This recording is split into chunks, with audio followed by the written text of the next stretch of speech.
Dealing with the condition itself is not enough. Dear Mr. Massa, I'm just trying to mind my own business. What's the matter? It's just another day, another black king captured. I'm about to lose my brain, stuck inside this ghetto rapture. I got a lot of smoke. If you want it, you can have it. They want a hat trick, but this is black girl magic. Ain't talking about the kind that'll make you disappear, but I'm talking about the power of the melanin within. Ain't looking for trouble, but I'ma say this one time. I put two dukes up if you try to touch mine. We still want justice for Samir and Trayvon. You say you don't see color, but racism ain't blind. They targeting little kids whose skin look just like mine. So I'm paranoid, it's a war zone outside. And I'm a black queen, so if you ask me to step out of my car, you gon' have to snatch me. Cause I ain't going no damn well. Had to spend my whole life living unfair.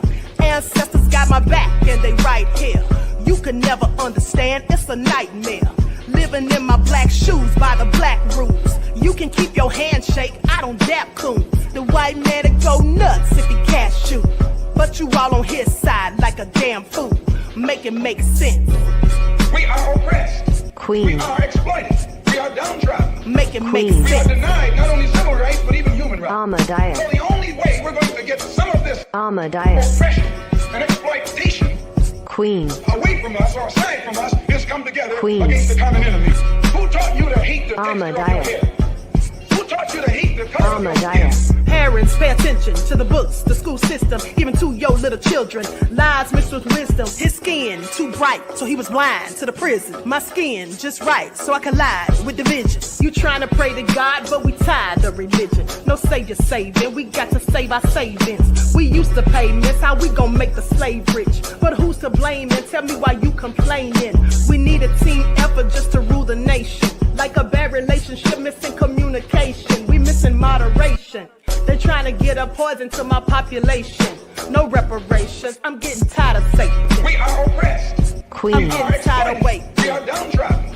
Queen. We are denied not only civil rights, but even human rights. Ahmadiyyah. So the only way we're going to get some of this Ahmadiyyah. oppression and exploitation.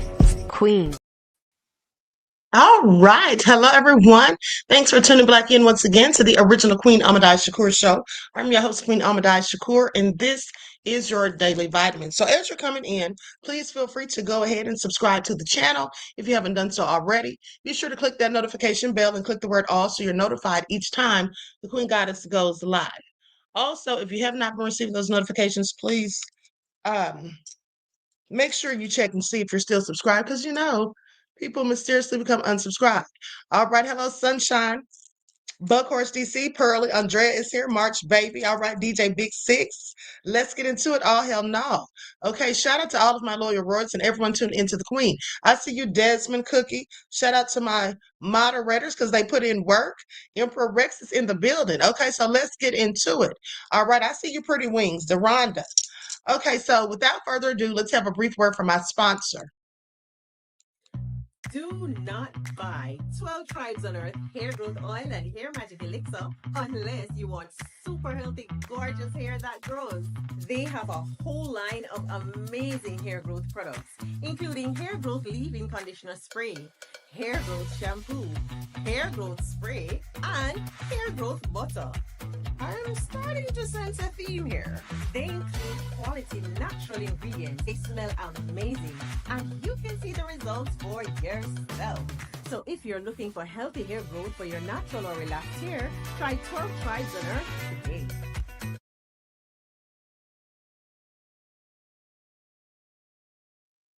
All right, so don't forget you can purchase 12 Tribes hair oil at Etsy.com. Just look for Lisa Crafts, and you can also find it at Walmart.com.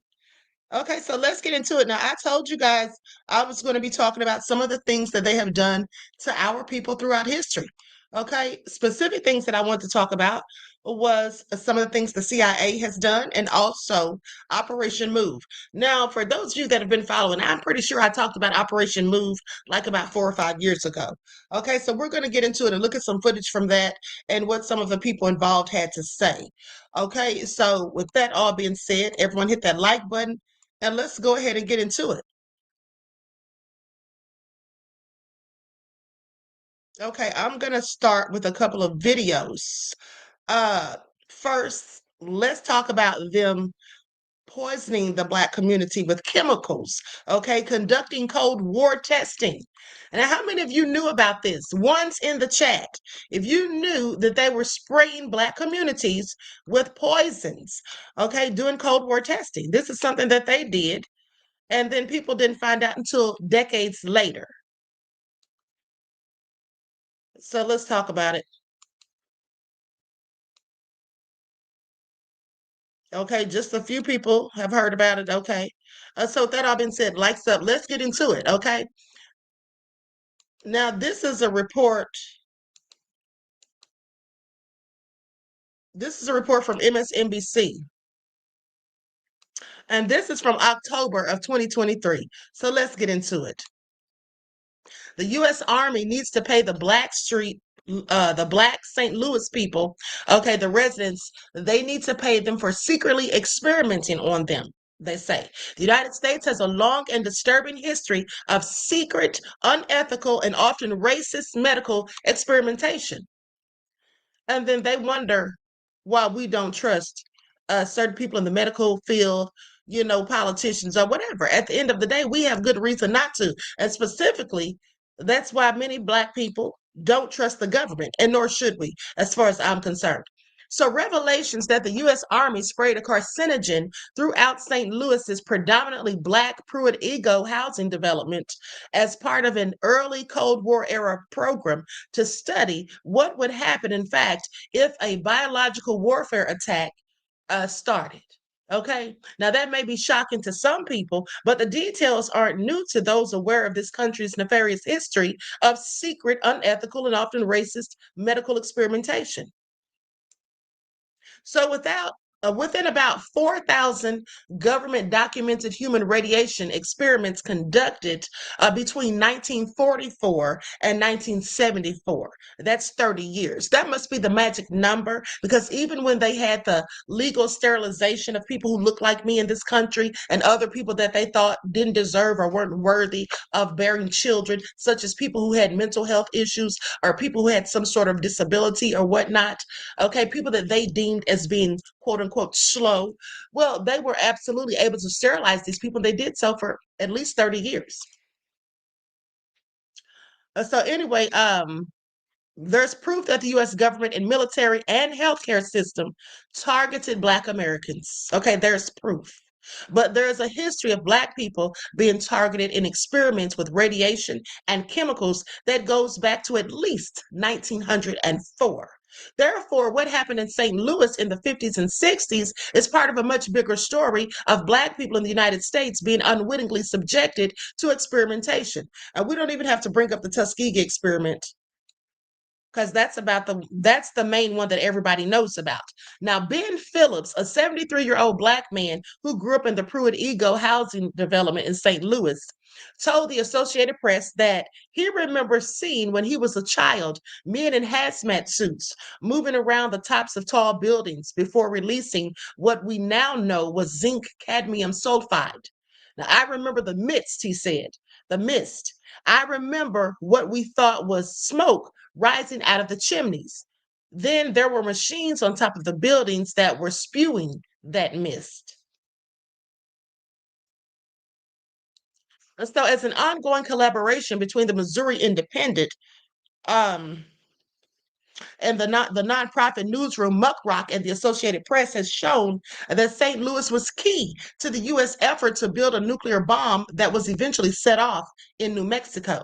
And according to documents that the AP has reviewed, the federal government and companies responsible for nuclear bomb production and atomic waste storage sites in the St. Louis area in the mid 20th century were aware of the health risk, as well as the spills, the improperly stored contaminants, and other problems, but often they just ignored them because they're in the Black community and nobody really cared. Okay? Nobody really cared. So, Senator Josh Hawley has promised legislation to address the problem caused by such waste in and around St. Louis. Now, while the U.S. government releasing a carcinogenic chemical in a biological exposure is not the same as leaving behind radioactive waste, people in the neighborhood that was targeted by zinc cadmium sulfide and who believe those experiments played a role in the illnesses and premature deaths of people in their neighborhoods are right to demand that they be compensated as well.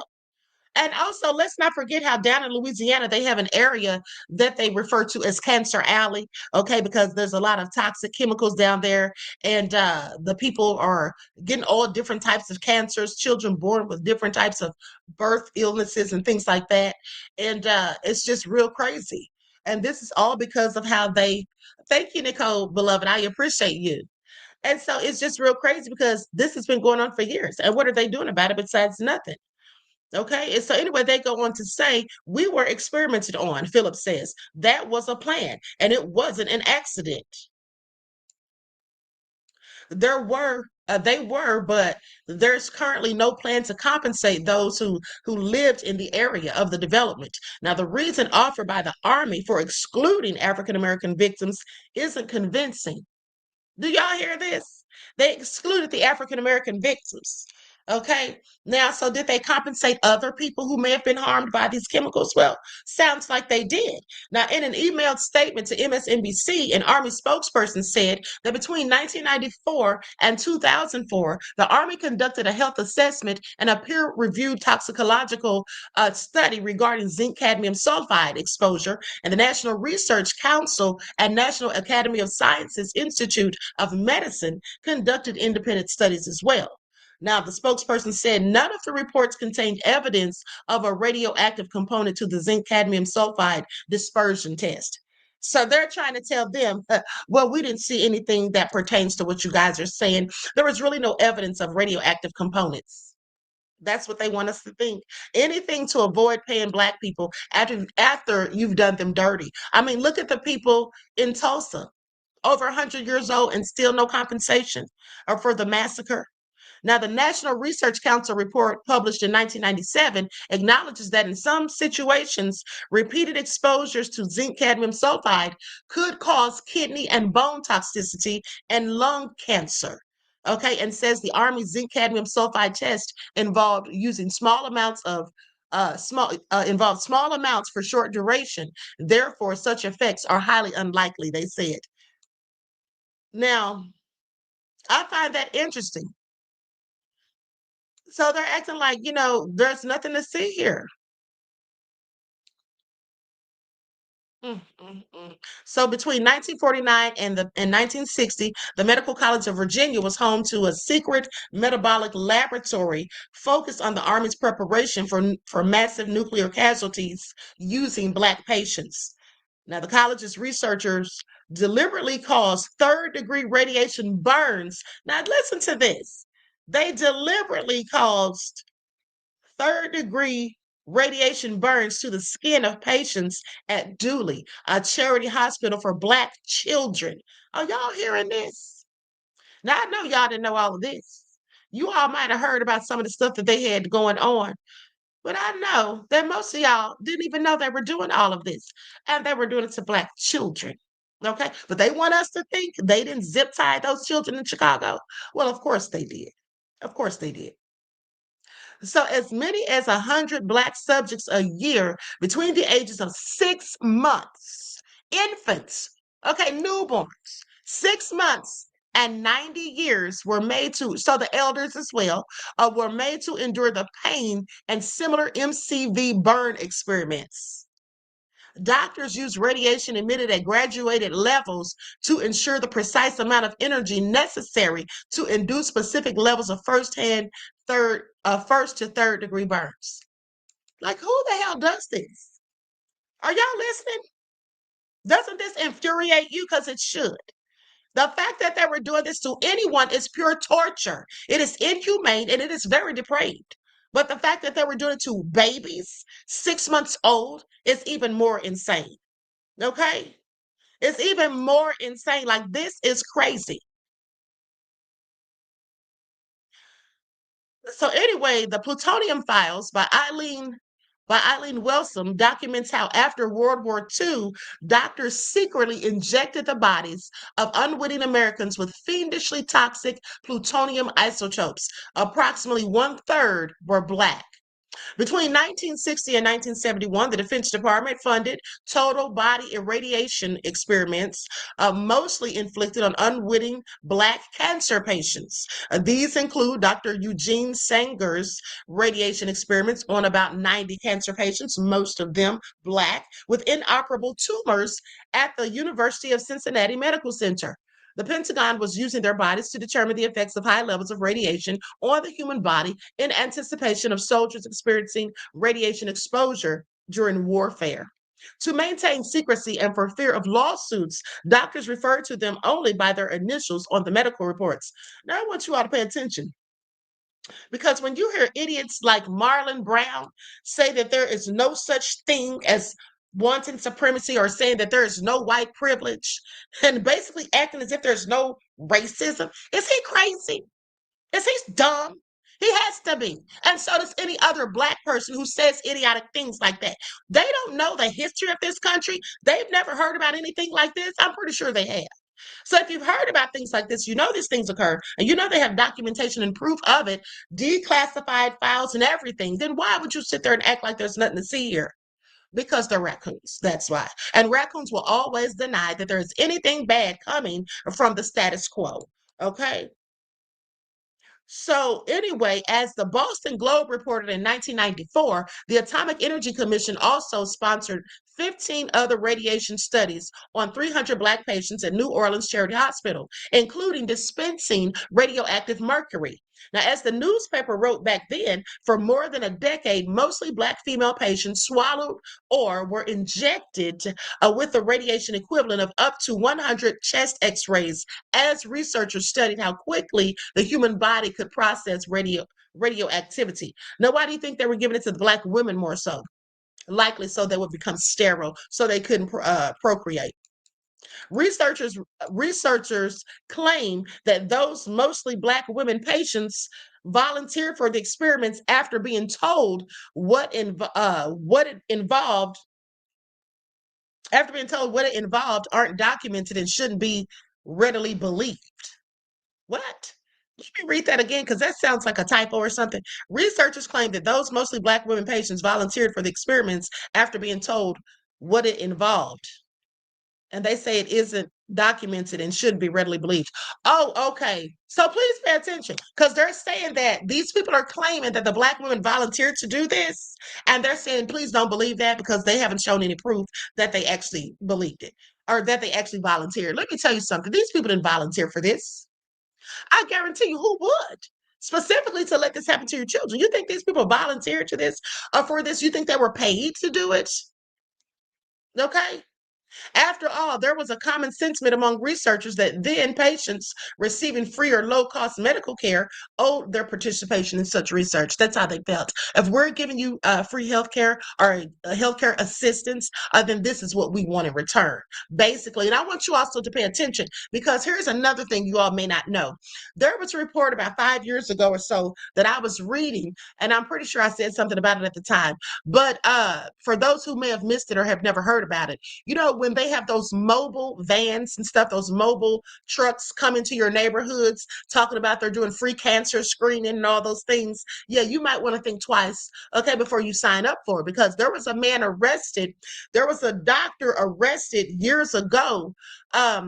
Because he was going into Black neighborhoods claiming that he's giving free cancer screening. And then he's telling all these Black people that they had cancer when they really didn't. And the reason they tell Black people this, well, we know why. But one of the things is it is much more lucrative for them to treat heavily melanated people with chemotherapy. That's what they said at the time of that report. Okay, so you might want to always get a second opinion, no matter what a doctor tells you that you have or what you're dealing with. Or if they give you new prescriptions, you might want to research the prescriptions because sometimes, in my opinion, these side effects are worse than what it's supposed to be helping you with. Okay. Also, Nicole, thank you, beloved, for your contribution to the channel. I appreciate you. Peace, love, and blessings. So also in the 1950s, Fort Detrick Army Chemical Corps, the laboratory bred mosquitoes so that the Army could test if the mosquitoes could be used as biological weapons. Now, such mosquitoes were released near Savannah's all-black Carver Village in Georgia in 1956, and in Avon, Florida, Avon Park in Florida in 1958. Government documents say they only used uninfected mosquitoes. Why would they need to use uninfected mosquitoes? What's that going to prove? We deal with uninfected mosquitoes every day, right? We just go outside. So anyway, that's clearly a lie. Okay, they said, but in 2021, Chatham County, Georgia Commission Chairman Chester Ellis told the Savannah Morning News that he didn't believe that, saying they didn't tell anybody and it happened. He said of the release of the mosquitoes. And I know some people will say, well, they were mosquitoes, but they weren't infected. He says, but they were. Okay, that's common sense. That's just common sense. I mean, the lies they tell. By 1960, residents were plagued by a rash of deaths and mysterious illnesses. As I wrote in my Medical Apartheid, American Citizens for Honesty in Government, a group formed by the Church of Scientology, filed a Freedom of Information Act request for documents from Fort Detrick's Army Chemical Corps laboratory and found that signed itemized receipts were issued for such items as cultures of Haemophilus pertussis, a whooping cough pathogen, basically. In January of 1955, the year that Florida whooping cough cases tripled. Now, the documents also include physicians' bills for attention to injuries suffered by laboratory workers who handled the bacteria. So the people who were working with it, they even got injured from simply handling it. But you're injecting this into people, as well as receipts for formaldehyde and lime for burying dead lab animals. We cannot trust the self-serving claims of perpetrators that their acts harmed no one, especially in light of the pains that perpetrators have taken to hide them. Okay? I mean, because if this stuff wasn't deadly, wasn't hurting anybody, causing any sort of harm or injuries, why would they not tell the patients that they're giving them these things? Because in most of these cases, these people absolutely didn't know. And some cases, they didn't find out till decades later, usually almost 30 years at least. And that's because they started getting really, really sick over a period of years, and then eventually were on their deathbeds. Now, they say these doctors using plutonium on patients hid the identities of those patients, referring to them only by initials, and they banned the use of the word plutonium, referring to it only as 49, an inversion of its actual atomic number. Records were often conveniently lost or destroyed. However, the surviving records include researchers' interviews that were collected on the Advisory Committee on Human Radiation Experiments. Okay, that was a final report that was issued. Those records portray a series of meticulously orchestrated conspiracies by our government, as well as the military and medical institutions, all against African American subjects who were sometimes referred to using the N-word. Are y'all listening? Are y'all listening? But we're supposed to think that they didn't zip tie those children in Chicago. Some people attempt to minimize these racially targeted abuses by claiming that there was no racist intent.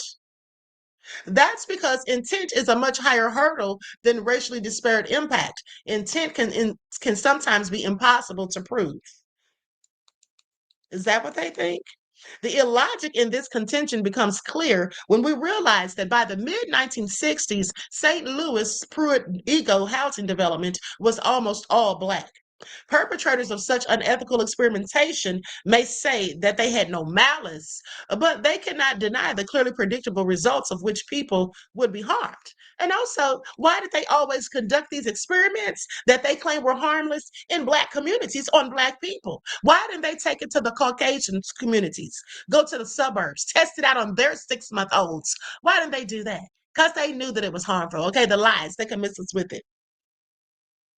So anyway, they go on to say if the government compensates St. Louisians, they say if they compensate them, the ones who were made sick by atomic waste, but doesn't compensate those from a Pruitt-Ego housing development that was sprayed with zinc cadmium sulfide, it will be another sin of omission that perpetrates the racial crimes of the past. Okay. And this was written by Harriet A. Washington. She's a writer and medical ethicist. So what do you all think about that? This is something very serious. And, they just came out and offered up this explanation in October of 2023, like I said, decades after they've done all this damage. And this is how it usually goes.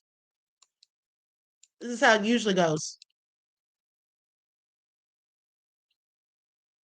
Andrea says, true indeed, Queen, take the crap to the sunburn community.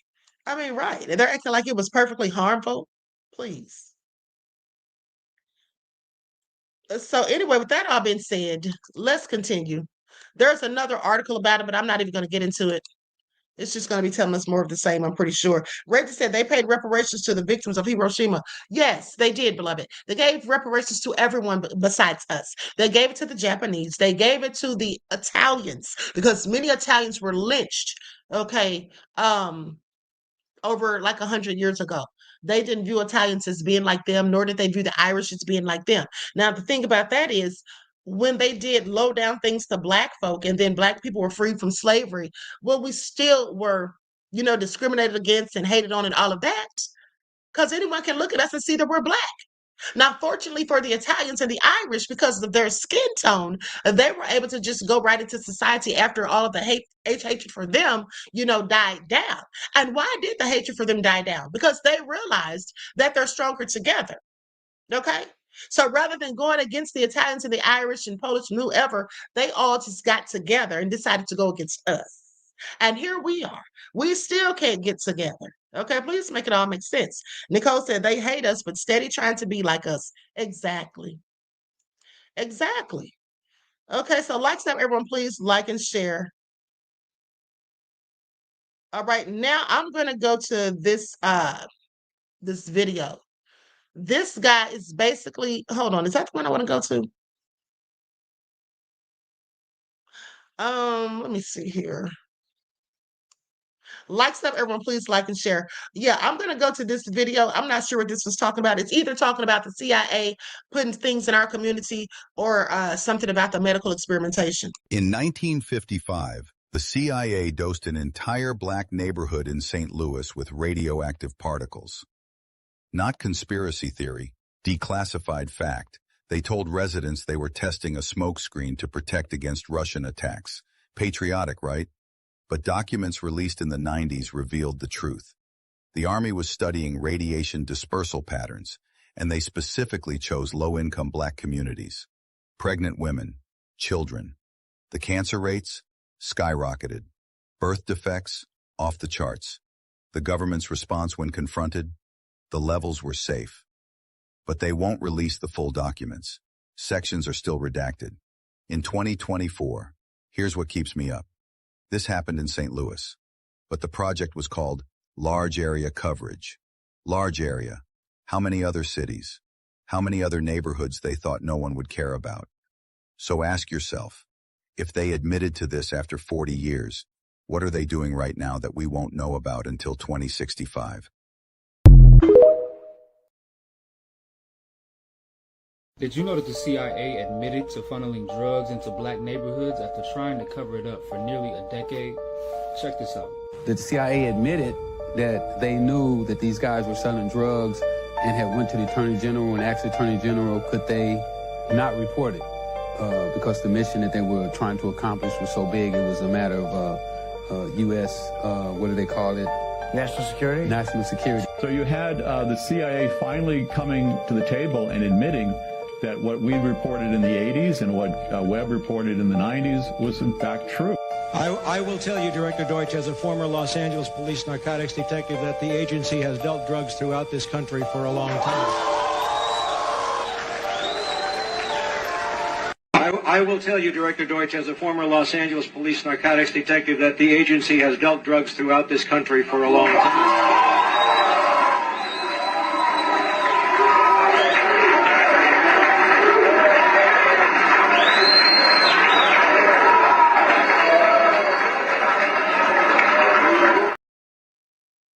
Okay, so with that all been said, that man was a former police officer at the time, and he's the one who had informed them what the CIA was doing, and nobody said anything. And he said that he got shot at. Okay, we're going to go to a video where he speaks a little bit more. Marjorie, thank you for your contribution to the channel, beloved. I appreciate you. Peace, love, and blessings. Okay, everybody hit that like button. Here we go. So they call the CIA the Coca-Cola, and y'all know what I'm talking about, import agency. All right, that's what they call it, because that's what they allegedly have been doing. Now, of course, they'll deny it. I mean, they just want to say this is all conspiracy theories. But what about all the witnesses who testified? Okay, what about all of that? Hold on, before I go to that video, let me just pull up this one really quick, and then we'll get to that. This guy brings up Gary Webb, and then at the end, I give you a brief summary on Gary and how he died. You know, sometimes the news stories that make the least. Sorry, wrong video. In the 1980s, drugs were devastating America's inner cities. The government declared a war on drugs. But what if the same government was helping fuel the very crisis that they were claiming to fight? In order to fight communism across Central America, the Reagan administration began funding right-wing rebel groups, most notably the Nicaraguan Contras. The Contras were a right-wing movement that were fighting against the Sandinista government, which overthrew an American-backed dictator named Anastasio Somoza in 1979. Almost immediately after he took office in 1981, the Reagan White House ordered the CIA to start organizing these rebel groups to take back Nicaragua. Congress, however, had completely different plans. In 1982, Congress passed what was called the Boland Amendment, which directly prevented the Reagan administration from providing the Contras with money and weapons. In 1983, a network of Contra-linked cocaine traffickers emerged to help keep the war effort going. These traffickers smuggled thousands of pounds of drugs into American cities. And the CIA looked the other way. It gets even worse, though. The Reagan administration didn't just ignore the drug trade, they actively protected it. Known traffickers that were tied to the Contras were being directly paid through the U.S. State Department. Some of them were even shielded from law enforcement. And whenever investigators were getting too close, the State Department actively blocked their investigations. In 1987, the U.S. Senate Committee on Foreign Relations, which was chaired by Senator John Kerry, found that U.S. officials knew about Contra drug trafficking. They found that drug profits were being funneled into the war effort and that federal agencies failed to act. Cocaine from the Contra pipeline flooded cities from Miami to Los Angeles. In South Central Los Angeles, dealers like Freeway Rick Ross directly worked with Contra-linked drug traffickers. In 1996, investigative journalist Gary Webb wrote a series called Dark Alliance for the San Francisco Mercury News. For the better part of a decade, a San Francisco Bay Area drug ring sold tons of cocaine to the Crips and Bloods street gangs of Los Angeles and funneled millions in drug profits to a Latin American guerrilla army run by the U.S. Central Intelligence Agency.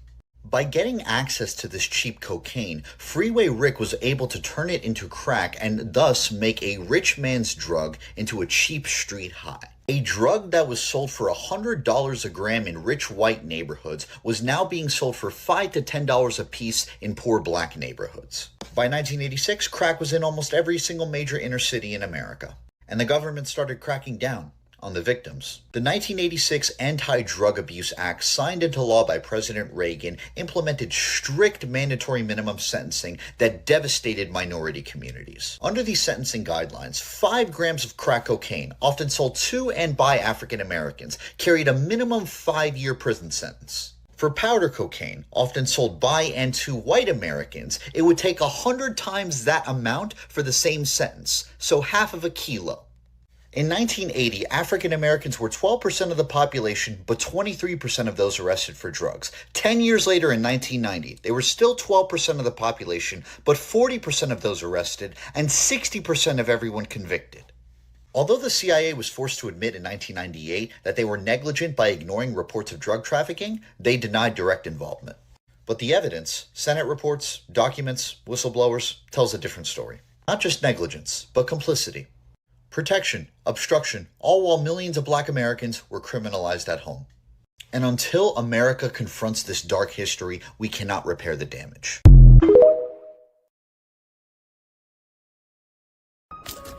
This guy behind me, That's Gary Webb. He was a journalist, and he did a series called The Dark Alliance. In 1996, it was in the Mercury News. It stirred up quite a controversy. You see, that's because Gary was saying that the U.S. government was in fact responsible for crack cocaine being an epidemic in African American communities in Los Angeles. Yes, he had some serious things to say. Now, he went on to say that rebels in Nicaragua played a major role in the trading of this crack cocaine because they actually were funding their own fight against their government. But he said they did so with the knowledge and the approval and protection of the CIA. Now you can imagine when the black people found out about this, they were very upset. They wanted answers and they wanted an investigation done to find out exactly how all this had transpired. Gary, sadly, a few months or a few years later, turned up dead. They said it was a suicide, but he was shot dead twice. Okay, so they said the man took himself out, but he was shot twice. All right, so with that all being said, I should have edited that part out when I said that word. They might put an age restriction on here. Okay, so anyway, with that all being said, you see the things that they have done. And I told you all about that extensively before, that whole thing with Nicaragua, with the Contra rebels and all that stuff. But so let's go to this video. CIA exposed on C-SPAN, okay, for selling rugs to poor U.S. neighborhoods or into poor U.S. neighborhoods, okay, i.e. black. So let's get into it. Likes up, everyone, please like and share. Thank you in advance.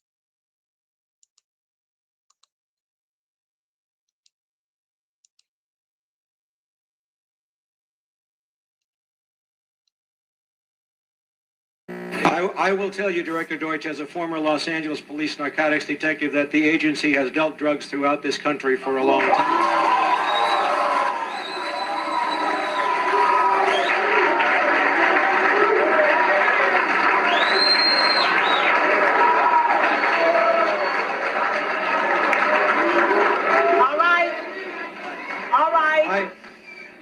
All right, obviously that is an answer for a lot of you. Now can you please? I refer... All right, now can you please?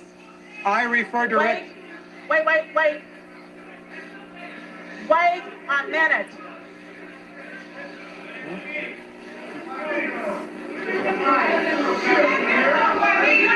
a minute. Wait a minute here.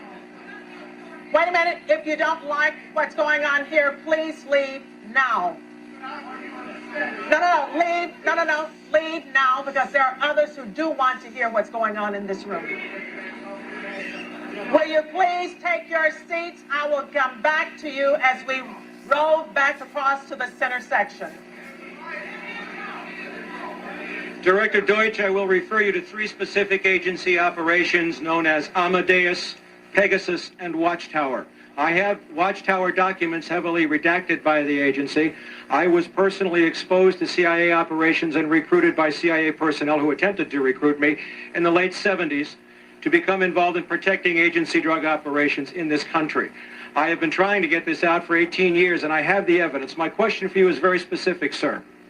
If in the course of the IG's investigations and Fred Hitz's work, you come across evidence of severely criminal activity, let him speak and it's classified, will you use that classification to hide the criminal activity, or will you tell the American people the truth? All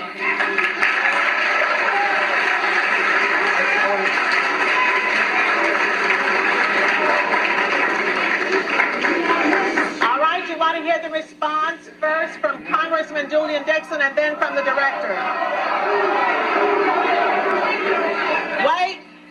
Wait a minute. I'm sorry, sir. I will allow the director to speak first and then Congressman Julian Dixon. If you have information about CIA illegal activity in drugs, you should immediately bring that information to wherever you want, but let me suggest 3 places. The Los Angeles Police Department,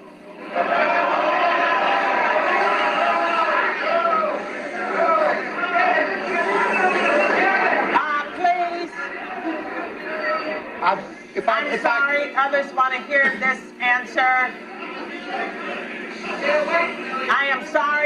others want to hear this answer. It is your choice, the Los Angeles Police Department, the Inspector General, or office of one of your Congress persons from this. 18 years ago, sir, and I got shot at for it.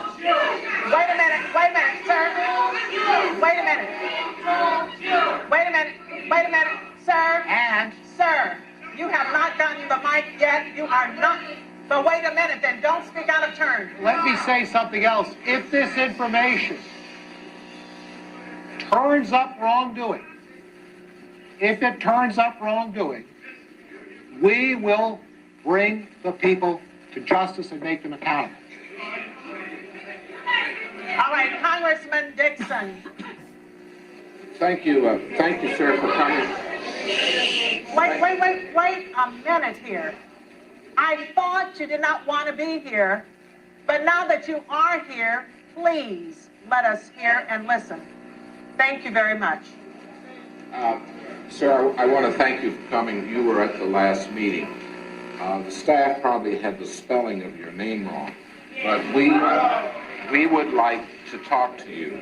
We have been looking for a couple of days for you, and we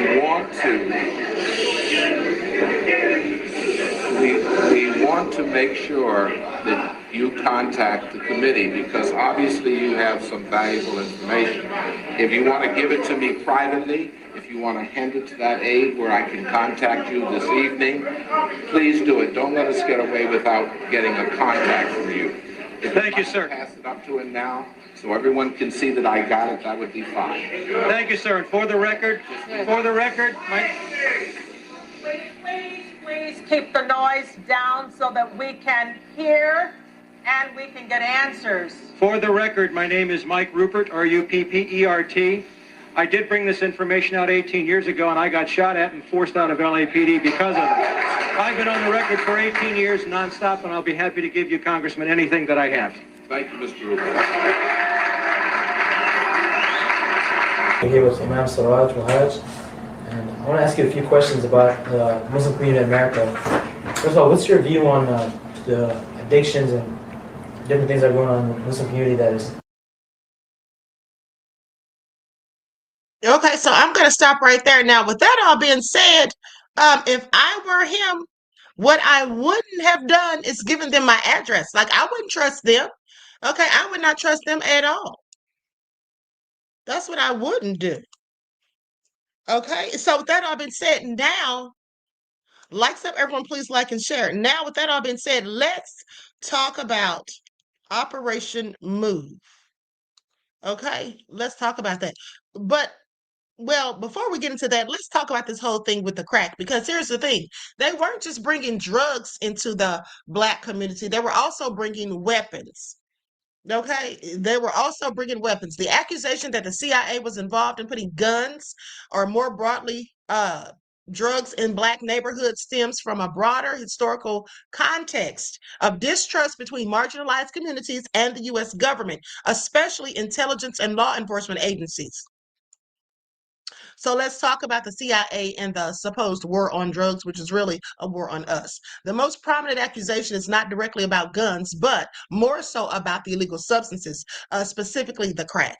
Now, in the mid-1980s, investigative journalist Gary Webb published a series called Dark Alliance in the San Jose Mercury News, and he was alleging that the CIA supported Nicaraguan Contras, a rebel group fighting the leftist Sandinista government. Now, to fund this covert operation, these drug traffickers linked to the Contras were allowed to flood South Central Los Angeles and other urban areas with crack. The profits from these sales allegedly helped fund the Contras with CIA knowledge or complicity. Now, they say that they didn't have anything to do with it. I don't believe them. They say that they just knew about it. If you knew about it and you didn't do anything and you knew it was illegal and you're literally allowing people to bring illegal substances into this country, yeah, you're absolutely guilty. Okay? So no matter how they want to slice it.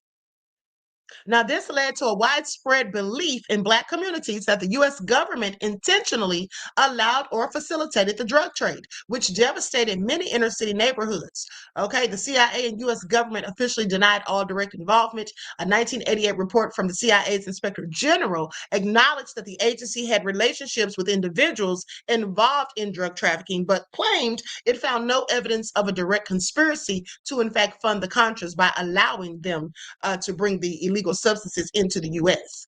Now, while Gary Webb's reporting focused on the illegal substances, the accusation expanded to include guns for a few reasons. A logic of escalation. So, in the government, if the government allowed these drugs to enter communities, it's not a stretch for some to believe that they also enabled or ignored the influx of illegal firearms as well, that often accompanied the drug trade. And here's the thing, there is a documentary that I saw. It was about an hour long. It was called Coming Up Short. Now, it was basically, and they actually showed that clip from C-SPAN that I showed you all, but it was about this guy. I forget his name, but he used to be Ice Cube's bodyguard, but he was in a gang, okay? And so with that all being said, he talked about how the Blood and the Crips were, the Crips started off, not the Bloods, but the Crips started off helping their community, just doing things in the community. Specifically, they were like, they got this idea from the Black Panther Party, okay? But then when these weapons started being brought into their neighborhoods, I mean, they said they were finding crates of guns just in different places and alleys and all of that. And that's why I always have said since probably 2015 or 16 that those murders in Chicago that they keep saying it's gang related, a lot of those things are being done because they're putting guns in Chicago's neighborhoods, allegedly. This is what the people of Chicago have been saying for years, that they would wake up sometimes, come outside, and there's whole crates of not just regular guns, but exotic guns that you just can't find anywhere. So almost everybody in the neighborhood had one, even 13 and 14-year-olds. This is what they have been doing. They'll deny it, but at the end of the day, they have a history of nefariousness. Okay, so anyway, goes on to say militarization and violence, okay? As the crack epidemic surged in the 1980s and 90s, so did the violence. Communities were flooded with guns and gang violence increased dramatically. Many people believe that the government inaction or even facilitation regarding illegal gun trafficking helped to fuel this cycle of violence, either intentionally or through neglect. Well, it was absolutely intentionally. They knew what they were doing, okay? Because they're still doing it to this day, allegedly. Now, with that all being said, there's longstanding mistrust due to actual historical abuses, including COINTELPRO, which was a whole counterintelligence program.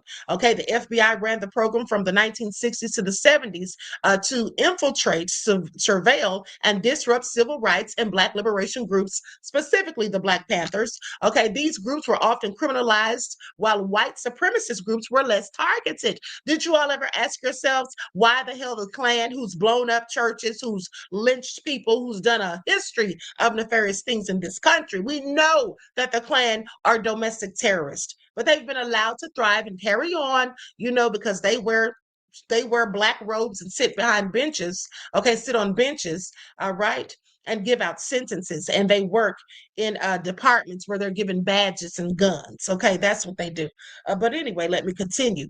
So the targeting of Black leaders like MLK, Malcolm X, and Fred Hampton, for example, by federal agencies reinforced the idea that the government also worked against Blacks' progress. Okay, they definitely don't want to see Black excellence, and they work against Black progress.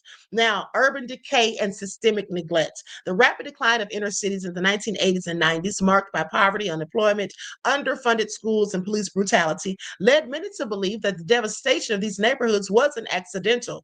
Okay, there were guns and illegal substances. They seemed to be everywhere. Little was done to stop the flow, but heavy punishment followed once the damage was done, especially when they had the so-called war on drugs, which disproportionately incarcerated Black Americans. Now, the CIA has not been proven to have directly placed guns in Black neighborhoods. However, the crack controversy, particularly the Dark Alliance reporting, fueled widespread suspicion and distrust. Many in the Black communities believe the government agencies either allowed or facilitated the conditions that devastated their neighborhoods, whether it was direct action or gross negligence. These beliefs are grounded in real historical abuses such as systemic racism and the lived experience of being over policed and underprotected. And that's still going on to this day if we look at cities like Chicago. Okay? It's still going on till this day. All right, so please pay attention. Now, that all being said, let's talk about Operation Move. Let's talk about the bombing of Move. First off, there was a black mayor who gave the order. His name was Wilson Good Sr. Okay, remember, they always get a raccoon. Okay, so then people can't cry racism, but it's still racist. All right, so please pay attention. Now, with that all being said, I'm going to pull up this video.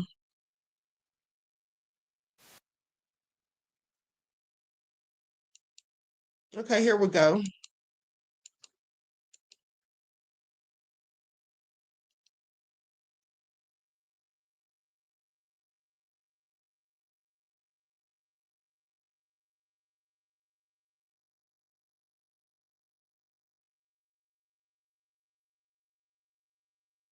There is a small war underway on a street in Philadelphia tonight.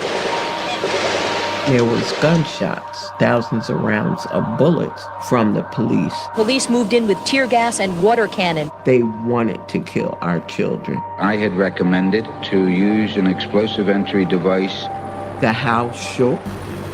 Smoke was coming in, so we knew they dropped the bomb on us. Police allowed the blaze to burn an hour and a half before calling in firefighters. I don't care what they said. There was no justification for what they did. They done burn up 2 blocks. Explain that. I never imagined that the government would drop a bomb on a row house in Philadelphia. It's an embarrassment to the city of Philadelphia. My name is Ramona Africa, and I was there when the police dropped a bomb on me and my family May 13th of 1985 and killed 11 of my family members. I was there.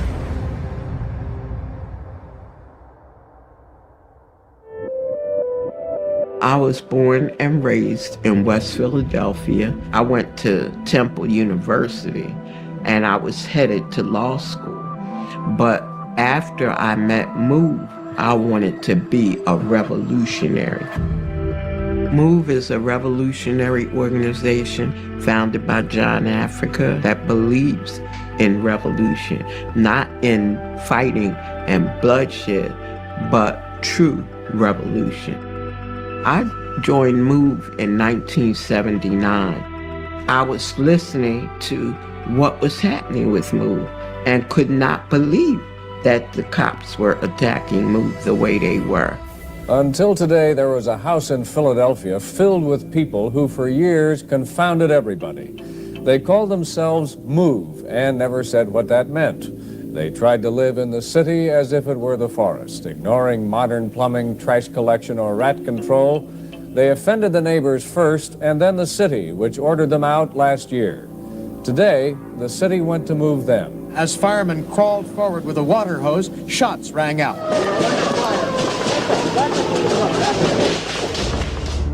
The Move 9 were 9 of our sisters and brothers who were arrested unlawfully for the murder of a police officer and given a 30 to 100 year sentence. Last December, 9 Move members went on trial for the death of Officer Ramp. Everybody knew that Move did not kill a cop because Move was in the basement. Officer James Ramp was standing up on street level, and the media said he was shot on a downward angle. So there's no way that Move could have shot him. They wear their hair in dreadlocks because they reject combs as symbols of industrialization, which their back-to-nature philosophy opposes. Their basic goal is to overthrow the present system of government, which they consider to be corrupt. Now, I want you to listen to the foolishness that this person is saying. Okay, where is he getting all this? Did you hear that? Are y'all listening? These people are something else, but let's continue. People thought MOVE was crazy at that time because of the media. They spew out obscenities when they talk. Terrible language. Rizzo said that he wanted MOVE out of Philadelphia. It's amazing that this group has been running loose now for a half a dozen, couple, 3, 4 years that I know of, and they should have been in prison many, many months ago. We moved into Osage Avenue because that was our headquarters. It was warm and loving. There was children there. We would take them to the park. That was mainly our day. Some people said we was on the loudspeaker day and night, every day. That was just a lie, probably promulgated by the police along with the media. We were getting along with our neighbors and nothing was going on. That's why we were surprised and shocked when hundreds of cops invaded our area trying to throw MOVE out of our home. And this was on Sunday, Mother's Day. There is a... Now, you all should be asking yourselves, why were they so dead set and hell bent on getting those people out of that neighborhood? They don't care what goes on in the Black community. That's why they allow gangs to fester and gang violence. But they can get rid of the Black Panthers. But gangs are still able to thrive, make it all make sense. Okay, they do what they want, and that's what they've always done. They wouldn't care about those people being there unless it was some nefarious reason they wanted them out. See, what they don't like is Black people who want to live separate from them in society. Then you become a problem, because if they decide to segregate from us, that's one thing, as long as they make the choice and decision. But how dare us say that we don't want to be around them, because then that makes you public enemy number one. Okay, do you all understand that? That's what that is. Small war underway on a street in Philadelphia tonight. It has been going on all day between hundreds of Philadelphia police and a bizarre back-to-nature group called MOVE. Nothing happened all day, but that night, Gregor Sambor, the police commissioner, got on a loudspeaker and said, "Attention, MOVE, this is America. You have 15 minutes to come out." Well, obviously, we didn't come out because we knew they wanted to kill us. They didn't want to arrest us. They could have done that anytime. It was shortly before 6 a.m. when police moved in with tear gas and water cannon to evict members of the extremist group MOVE. When we were in the basement for a while. Also, I want you to pay attention to how the media lied and called these people extremists. Now, they use these type of inflammatory words to demonize people so that when and if they kill you, which they usually do, then no one will care, because people will think that you were just some radical extremist who was hell-bent on violence and destruction anyway. That's the move that they make. And also them lying and accusing MOVE of murdering a police officer. Isn't that what they always do? I mean, they did the same thing to Shakur. They knew Shakur didn't kill that man. The medical evidence showed it and proved it.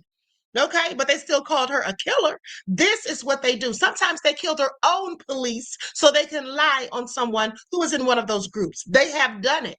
You heard that officer say that when he told the police about what was going on with the CIA and the drug trafficking, that he got shot at and then forced out of the police department. So they killed their own. Okay, that's what they do.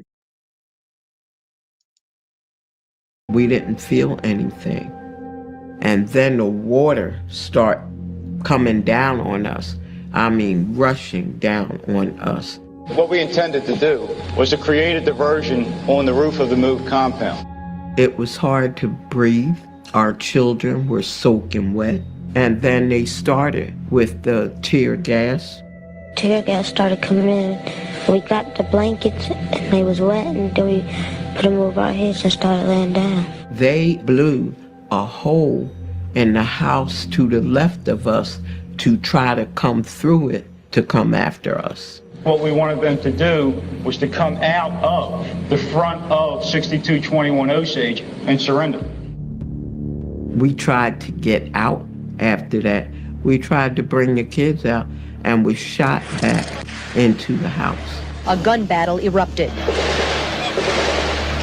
They shot over 10,000 bullets. So that was their intent, to kill everybody in that house. I don't think that they should kill the people and their babies. Now, why did they have to kill them any damn way? Why were they bombing them anyway? Just evil and malicious. And like I said, got a black mayor to give the order for them to do it. Also, I wanted to ask, when they showed the crowd and those people's kneeling down because of the gunshots, did you all notice the white guys kneeling down laughing? They thought it was funny. Just goes to show how some people have no humanity. To find another solution. After that, that's when the silence was. It was a long interval of silence, and we didn't know what they were doing. We felt comfortable for a minute. And then the bomb was dropped. The house shook. It shook. And then we start feeling the heat and the smoke, which we knew wasn't tear gas. We knew there was a fire in the house. We heard the crackling of the trees that was in back of Osage. Now, I want you to think about this. They did try to surrender. At one point, they were walking outside and they immediately started firing at them. So then they run back into the house and then you drop a bomb on them? Like, what do you want them to do? It's a catch-22. The night skies over West Philadelphia, bright with flames. As many as 60 buildings may be on fire. I was told, and I saw newspaper issues about people yelling to the firefighters to put the fire out. Why wasn't they putting the fire out? They dropped the bomb on the house to take care of one move family. One move out, they done burn up 2 blocks. Explain that. It was all in the newspaper that Sambor told the fire commissioner to let the fire burn. The fire burned for an hour and a half before police called in firefighters. Tonight, it is unknown exactly how many MOVE members may have escaped the blaze, or how many, perhaps, were trapped inside. We all decided we was coming out, and we were bringing the children out of the house and hollering to the police, "We're coming out, we're bringing the children out." And their response was gunshots. Bertie was right behind me, so when I decided to come out, I grabbed him. And that's how we both got out of that house, that blazing inferno. Police grabbed me and arrested me and put handcuffs on my arms, even though I was burnt. And they grabbed Bertie and put him in a police van and took him away. I never saw him again. In the hospital, I was looking for the rest of my family to come in, and nobody came in behind me. And that's when I knew some of my family, at least, were dead. Philadelphia police this morning continue searching for more bodies in the burned rubble of a West Philadelphia neighborhood. One by one, more bodies of MOVE members were found in the rubble of their fortress home. The toll now higher than most had expected. 5 children and 6 adults. Nobody was ever arrested for the murder of my family. Nobody went to jail but me. I was arrested. I was the only one put on trial for arson, conspiracy, everything that they did, they charged me with. The jury found me guilty. I was sentenced to 16 months to 7 years. So I did the whole 7 years. I haven't been back to Osage Avenue since May 13th of '85. It was 61 or so houses burnt. It was damaged to the core. The people that lived on there took a while to come back. 'Cause some of them never came back. City taxpayers spent $33 million to rebuild the houses. The homes that was rebuilt, they had sinking foundations, they got leaky roofs, the electricity was messed up. They looked like project houses. Today, I still have the burn scars from May 13th of 85, and some people have told me you should get cosmetic surgery. They can take that off. And I'm saying, why would I want to take it off? I want to be reminded. Our significance today is the consistent example of MOVE. Keep fighting, no matter what, because people can look at MOVE and say, I don't want to be in jail for 30 or 40 years. I don't want to die. I don't want to have a bomb dropped on me. But the thing is, you can die any day of the week in this country being killed by police. People ought to take the lesson from MOVE and stand up for what is right. As long as we can fight, we're going to fight.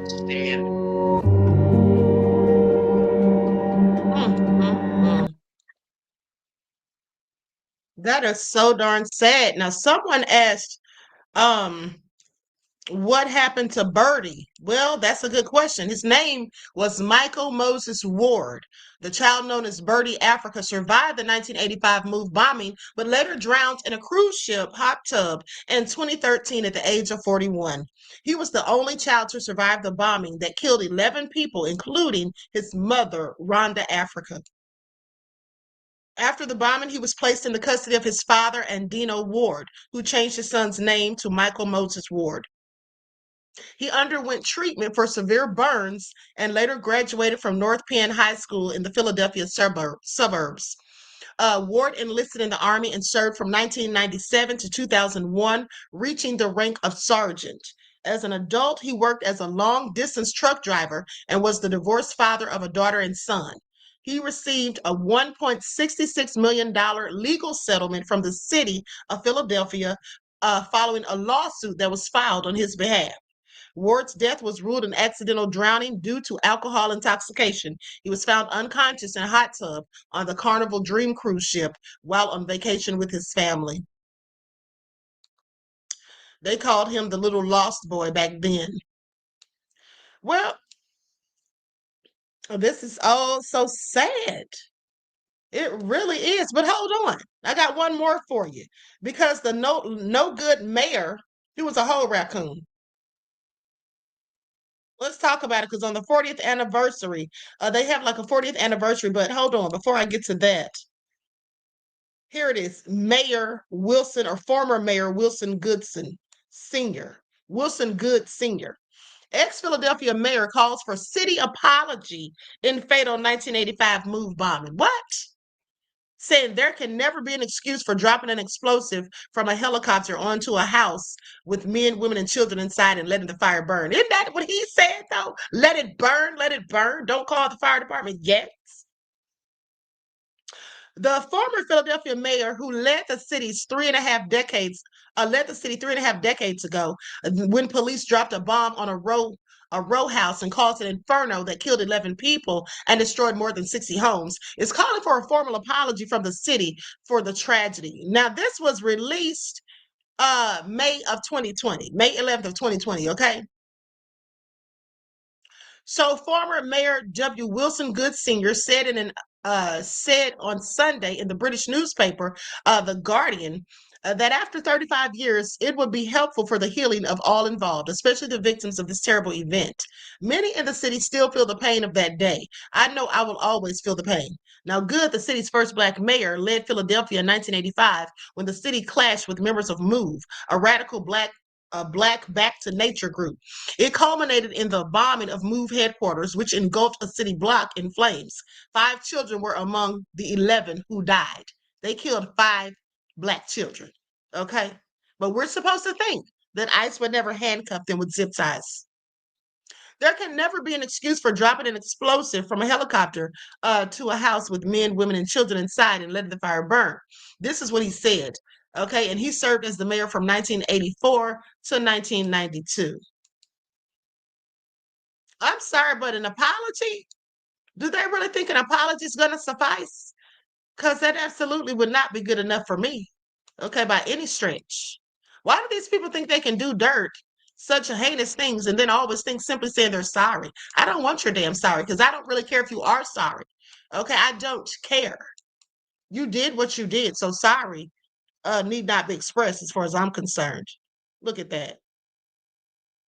And so anyway, that all been said, this is him. Okay, this is him in 2018. Likes up, everyone, please like and share.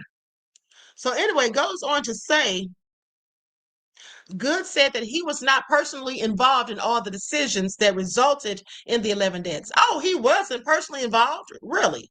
But he took responsibility as chief executive of the city and issued what he called his fourth public apology. He said he was ultimately responsible for the actions of those he appointed, even though I knew nothing about their specific plan of action. Now, William Richmond, fire commissioner at the time, said in 2010 that the fire, which spread down the block, was not extinguished immediately after the bomb because officials were worried that firefighters could face gunfire and thought it would destroy a bunker and help get people out of the house. Good said he ordered the fire to be put out, but Richmond said he never received such an order. Now, y'all hear that? Now he's saying that he ordered for the fire to be put out. Honey, sit down somewhere. His old lying self, I don't know if he's still alive, but wherever he is, I hope he's rotten. Okay? Because he knew what he was doing. He knew what they were going to do. And he did tell them to let it burn. Okay? I absolutely believe that he did. And here's the thing.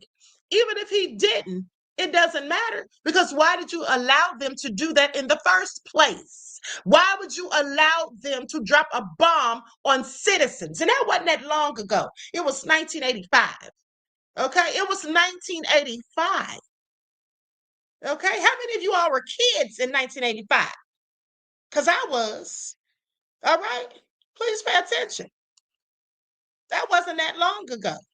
This country has a history of wicked and heinous things. Now let's go to this last clip, which is the 40th anniversary of the bombing of Move.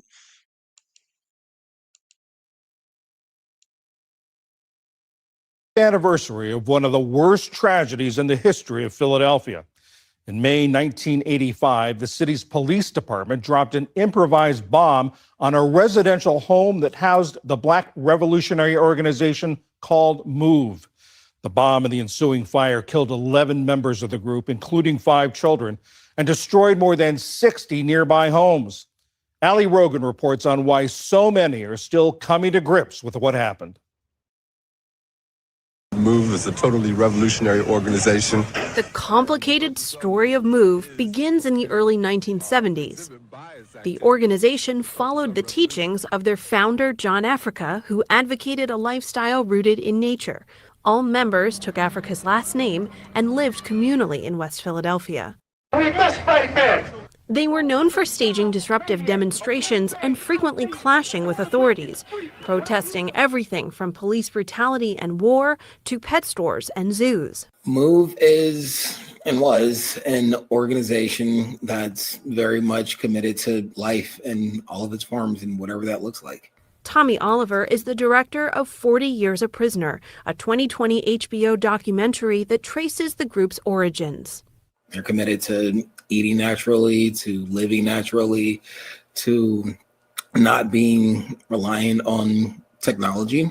We walked around naked a lot. As children, the organization did not, they believed in vitamin D from the sun. They believed in allowing your skin to be tougher and stronger.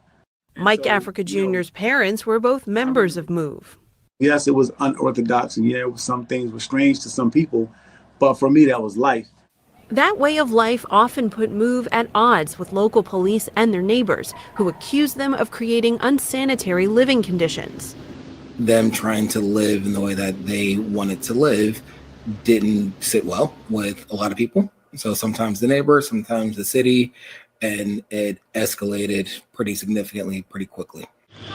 In 1978, more than a year after the city issued an eviction notice, Philadelphia's then mayor Frank Rizzo ordered an attack on Move's home. They're going to go either easy or hard way. That can be standing up or laying down. The months-long standoff culminated in a shootout. One police officer was killed and Move's home was demolished. While Move maintains that the officer died by friendly fire, 9 of its members were convicted and sentenced to up to 100 years in prison, including Mike Africa Jr.'s parents. The mayor admitted that he believed my parents were innocent. He believed that my parents were not in prison for the charge that they were charged with. Police are inside Move headquarters in West Philadelphia conducting an intensive search for weapons. He says the media's portrayal of Move was often exaggerated, and he says the organization was misunderstood even among many African Americans. Move members are not the turn the other cheek type people. And a lot of people felt like pacifism was the answer. And Move members were not pacifistic. If a cop attacked them, they would fight back. Tommy Oliver says those early confrontations, including that 1978 shootout, are critical to understanding what eventually happened 7 years later. You had officers and members of the police force who wanted revenge.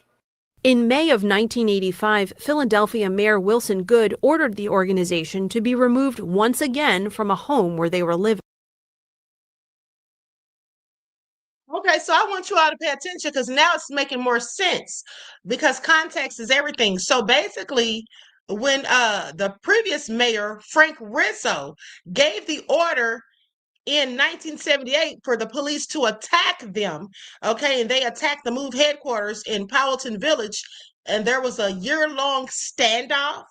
That's crazy, which resulted in the destruction of the building and the death of a police officer. So they wanted revenge, okay, after that police officer lost his life. Now, they say that it was friendly fire, and of course it was friendly fire. They killed that man. Okay, and like I said, they probably did it on purpose so they could blame them and take them to jail. This is what they have been known to do. Okay, this is what they have been known to do. They don't mind eating their own thing. What we have out there is war.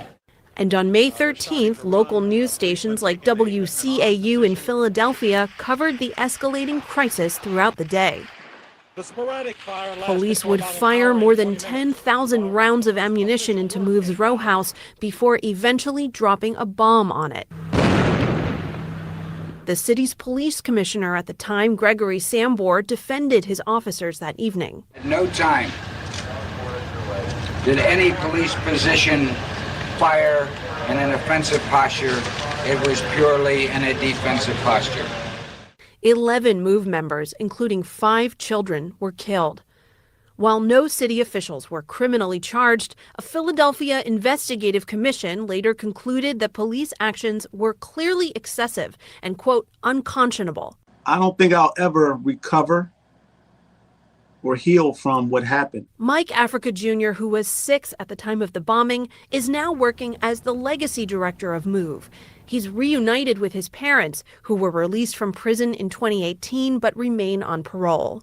I've never heard of another case where a government has dropped a bomb on citizens in America. This is not something that you can repair back to normal. You have to find other ways to cope. And that's what I've been doing for the last 40 years. In 2020, Philadelphia's city council formally apologized for what happened, as has former mayor Wilson Goode. But Africa Jr. says 4 decades later, he'd like the city to create a permanent memorial to commemorate all that was lost that day. In your opinion, why do you feel that so few Americans know about the events that took place 40 years ago? I think the city of Philadelphia does a really good job of limiting the amount of exposure to what happened.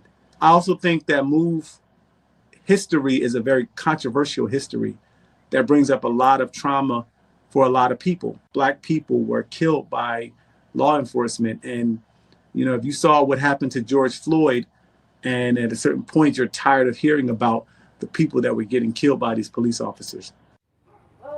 But that doesn't stop Mike Africa Jr. from his mission of making sure the history of MOVE and the tragic event that claimed 11 lives isn't forgotten. For PBS News Weekend, I'm Allie Rogan. 250 people ended up homeless as a result of the bombing. Isn't that something? Made people homeless, just ruining lives. Now they want to come back all these years later talking about sorry. Keep your sorry and shove it where the sun don't shine. Okay, how the hell do you apologize for murdering 11 people, 5 of them children? Okay, who wants an apology for that? I'd want to get it back in blood. Okay, miss me with it. That is all crazy. That is all absolutely crazy, okay? So anyway, with that all being said, just a tidbit of the low down, dirty, nefarious things that they've always done historically and habitually to Black people in this country. All right? And it's only going to get worse with somebody like Trump in office. And the young man said that that was the first time or the only time that he's heard of them dropping bombs on citizens. Well, they actually dropped bombs in Tulsa, Oklahoma, too.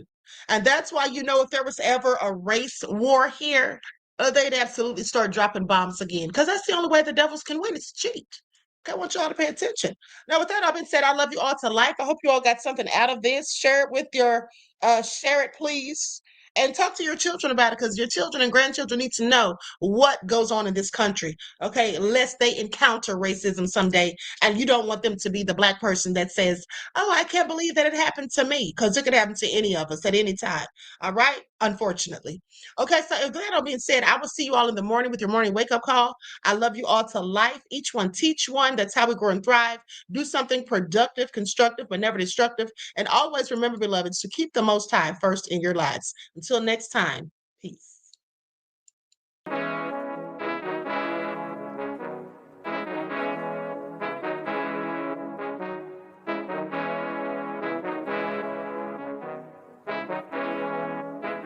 yo, Nick, hit him with that flavor. Gold all in my skin, God all in my blood. Kings all in my circle, you touch one of mine and you're done. They show no love for the queen, why you hating on me? Is it cause I'm free and I got Malcolm X in my jeans? I got dreams like King Luther, shed blood like Kunsa. You ain't helping my people, I ain't got nothing to say to ya. I want all the smoke like hookah. Talking reparations, America won't be great until they give us compensation. I'm like, I'm the hottest right now. That's See right. A bunch of lames out here trying to jock on my style. They be doing too much. I'm the queen, it's too easy. It's like they all at Popeyes, how they be talking so greasy. I just sit back and laugh while these haters get madder. So nefarious how they don't want my pockets with cheddar. I tell them they can do better. These snakes in the grass can leave a bite on your ass, cause y'all be trusting too fast. I got my foot on the gas, other one on they necks. Dropping receipts on haters, you better show some respect. I'm never facing regrets, we only facing the threats. Running through every challenge like a relay, break no sweat. It's a cold game, so I got that blanket with me. Now that my people awaken, ain't no going to sleep. I do not play by my piece, this time I'm playing for keeps. You talking slick, but when I see you like them ends, we gon' meet. And I got gold all in my skin, God all in my blood. Kings all in my circle, you touch one of mine and you done. They show no love for the queen, why they hating on me? Is it cause I'm free and I got Malcolm X in my jeans and I got gold all in my skin, God all in my blood. Kings all in my circle, you touch one of mine and you done. They show no love for the queen, why they hating on me?